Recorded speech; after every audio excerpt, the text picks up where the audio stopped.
अस्सलाम वालेकुम वरहमतुल्लाहि वबरकातुह। दोस्तों, मेरी एक गज़ल है, कोई अगस्त 2018 में मैंने लिखी थी। छोटी सी गज़ल है। चलो अब इन जजीरों से निकलते हैं, सीने जहां नफरतों से जलते हैं। चलो अब इन जजीरों से निकलते हैं, सीने जहां नफरतों से जलते हैं। नकूशे ज़ख्म है हर संगे राह पे यहाँ, नकूशे ज़ख्म है हर संगे राह पे यहाँ। अश्क हर चश्मे परेशान में मिलते हैं, हर शजरे साया में आहों का डेरा है।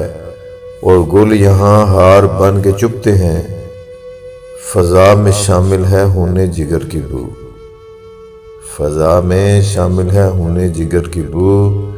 और सांसों में जहर से गुलते हैं, आदम अब अम्मा मिलेगी तो मर जाएंगे, आदम अब अम्मा मिलेगी तो मर जाएंगे।